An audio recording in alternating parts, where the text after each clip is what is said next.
Documentation. There are several documents that you require to maintain as a commercial operator of remotely piloted aircraft systems.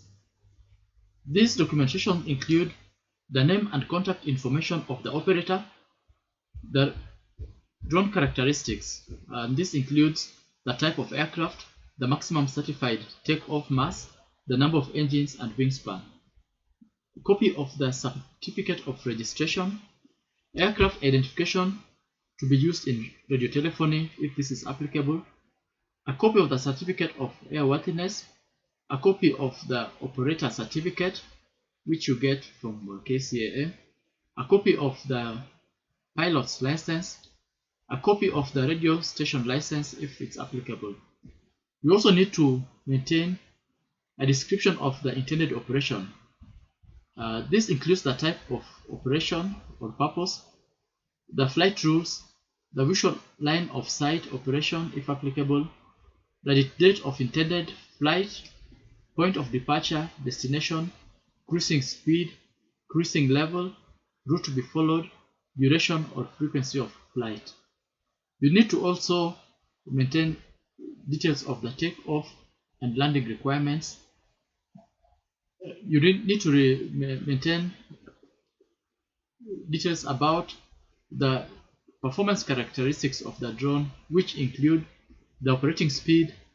the typical and maximum climb rates, the typical and maximum descent rates, the typical and maximum turn rates, other relevant performance data which includes the limitations regarding wind, icing, and precipitation, and the maximum aircraft endurance.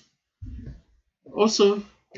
this includes communications, navigation, and surveillance capabilities, aeronautical safety communication frequencies equipment, and this should include ATC, air traffic control communications, which include any alternate means of communication, command and control links including performance parameters and designated operational coverage areas, communications between the pilot and the drone, remotely piloted aircraft observer if it's applicable, navigation equipment, surveillance equipment including a transponder and ADS-B, detect and avoid capabilities, emergency procedures which include the communications failure with air traffic control, command and control link failure, remote pilot or aircraft observer communications failure if applicable, the number and location of pilot stations, the handover procedures between the pilot stations if applicable, documents attesting noise certification if applicable, confirmation of compliance with the security regulations, the payload information or description, and proof of adequate insurance coverage. All these are listed in Regulation 11.2 from subsections A to O. Some of the other documents that you need to maintain is the operations manual, the contents of which are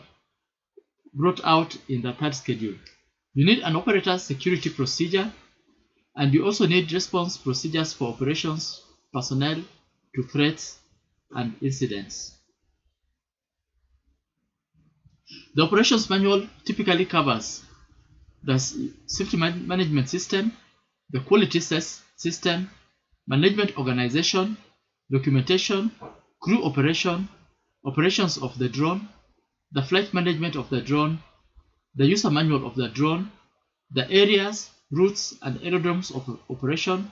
and the training procedures.